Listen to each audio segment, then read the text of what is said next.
Top quality और consistent performance के लिए सिर्फ सिल्वर पंप नाम याद रखना। ગાંધીનગરથી સમાચાર કે જ્યાં વ્યાયામ શિક્ષકોનું આંદોલન વધારે ઉગ્ર બની રહ્યું છે। સચિવાલયના ગેટ નંબર 1 પર પહોંચ્યા છે વ્યાયામ શિક્ષકો। પ્રદર્શનકારીઓને પોલીસે અટકાવ્યા હતા અને સતત 16 દિવસથી ચાલી રહેલા આ આંદોલનને લઈને આ શિક્ષકો હજુ પણ વિરોધ કરી રહ્યા છે। વ્યાયામ શિક્ષકો કાયમી ભરતીની માંગ પર વિરોધ પર ઉતર્યા છે। 16 દિવસથી તેઓ કરી રહ્યા છે એક જ માંગ કે તેમને કાયમી કરવામાં આવે। જોકે વ્યાયામ શિક્ષકોએ જે વિરોધ કર્યો તેને લઈને પોલીસે તેમને અટકાવ્યા હતા અને તેમની અટકાયત કરી લીધી છે। વ્યાયામ શિક્ષકો છેલ્લા 16 દિવસથી ગેટ નંબર 1 પર જ્યાં સચિવાલયના ગેટ નંબર 1 પર ત્યાં કાયમી કરવાની માંગને લઈને વિરોધ ચલાવી રહ્યા છે। આજે ગેટ નંબર 1 પર વિરોધ કરી રહેલા આ વ્યાયામ શિક્ષકોને ટીંગાટોળી કરીને તેમની અટકાયત કરવામાં આવી હતી। તેઓ ઘણા સમયથી અલગ વિવિધ પડતર માંગોને લઈને માંગ કરી રહ્યા છે, વિરોધ કરી રહ્યા છે, પરંતુ તેમની સૌથી મોટી માંગ છે કે તે તમામને કાયમી કરવામાં આવે।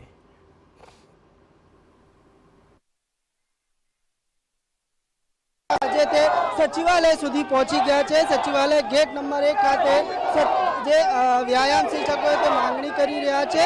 તેમની જે માંગ છે કાયમી ભરતી અને વય મર્યાદામાં વધારો કરવાની જે માંગ છે તેના માટે તે આંદોલન કરી રહ્યા છે। તેમની સાથે સીધી વાત કરીએ, શું માંગ છે? અમારી સાહેબ એક જ માગણી છે, છેલ્લા 15 વર્ષથી કાયમી વ્યાયામ શિક્ષકની ભરતી કરવા મંદી આવી, જે ખેલ સહાયક કરીને લોલીપોપ અમને આપવામાં આવ્યો છે તે અમને સ્વીકાર્ય નથી। અમારી વ્યાયામ શિક્ષકની કાયમી ભરતી જોઈએ, એક જ માંગ।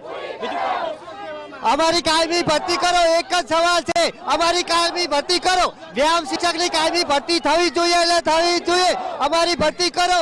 સરકારને એક જ સવાલ છે કે તમે બધા મેદાનમાં રમો છો તો અમારા બાળકો પણ મેદાનમાં રમતા હોવા જોઈએ। અમે પણ અમારા બાળકોને સાથે રમાડીશું અને ગોલ્ડ મેડલ લવાવીશું। બેન, કેટલા દિવસથી આંદોલન છે પણ સરકાર તમારું સાંભળતી નથી? આમ તો છે ને સર, અમારે આજે 17મો દિવસ ચાલુ છે, એટલે એક તો દિવસ આગળ હતો એટલે 17મા દિવસ થઈ ગયો છે, તો પણ સરકારે એમના કાન સુધી આ બધી જ અમારા આંદોલનની અમે અહીંયા ધારણા કરીએ છીએ બધી જાય છે, પણ સરકાર જાણી જોઈને આંધળી થાય છે ને બેરી થાય છે અને મૂંગી થાય છે, જાણી જોઈને કઈ કશું સાંભળતી નથી। છેલ્લા 15 વર્ષથી અમારી ખેલ સહાયક વ્યાયામ શિક્ષકની ભરતી નથી થઈ અને એમને ભરતી કરી તો ખેલ સહાયક કરારવાળી અને એમાં બી 8 મહિના નોકરી જ કરવા મળી છે। તો અમારી એટલી જ માંગ છે, હું સરકારશ્રીને બે હાથ જોડું અને માથું નમાવું છું કે અમારી કાયમી ભરતી કરે અને અમારા જે આપણા ગુજરાતના બાળકો છે એ દરેક બાળકો મેદાને રમતા થાય એવું કરો। સરકારશ્રીને બસ મારી આટલી નમ્ર અરજ છે। ચોક્કસથી જે પ્રમાણે જે શિક્ષકો ઉમેદવારો છે તે કેટલાય સમયથી આંદોલન કરી રહ્યા છે। તેમની માત્ર એક જ માંગ છે કે જે સરકારી શાળાઓ છે ત્યાં શિક્ષકોની જે ઘટ છે વ્યાયામ શિક્ષકોની ભરતી કરવામાં આવે તેવી માંગ અને સૂત્રોચ્ચાર માટે તે સચિવાલય પાસે પહોંચી ચૂક્યા છે। ઘણી મોટી સંખ્યામાં અહીંયા જે ઉમેદવારો છે તે પહોંચ્યા છે અને સરકાર વિરુદ્ધ જે સૂત્રોચ્ચાર પણ કરવામાં આવી રહ્યા છે। કહી શકાય કે આ જે આંદોલન માટે તેમને બેસવા દેવામાં પણ નથી આવતું।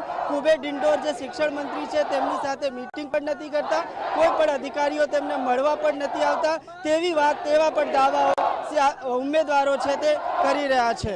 કેમેરામેન નવનીત દરજી સાથે રવિન્દ્ર ભદોરિયા, ગાંધીનગર, TV9। 16 દિવસથી આ તમામ વ્યાયામ શિક્ષકો એક જ માંગ કરી રહ્યા છે કે તેમની વાત સાંભળવામાં આવે, તેમની કાયમી ભરતી કરવામાં આવે। છેલ્લા ઘણા સમયથી તેઓ માંગ કરી રહ્યા છે પરંતુ તેમની માંગને ધ્યાને નથી લેવાતી। એટલું જ નહીં, 16 દિવસથી તેઓ અહીં ધરણા કરી રહ્યા છે પરંતુ સરકાર જાણી જોઈને તેમની સાથે કોઈ વાતચીત નથી કરી રહી। તેમની માંગને લઈને કોઈ પણ પ્રકારનો પ્રત્યુત્તર નથી આપી રહી અને તેને જ લઈને આ તમામ વ્યાયામ શિક્ષકો સચિવાલયના ગેટ નંબર 1 પર પહોંચ્યા હતા અને ભારે સૂત્રોચ્ચાર કર્યા હતા। તેમણે કાયમી ભરતાની માંગ માટે આ આંદોલન છેલ્લા 16 દિવસથી ચલાવ્યું છે। આજે જ્યારે સચિવાલય ગેટ નંબર 1 પર તેઓ પહોંચ્યા ત્યારે તેમની ટીંગાટોળી કરીને વ્યાયામ શિક્ષકોની અટકાયત કરાઈ।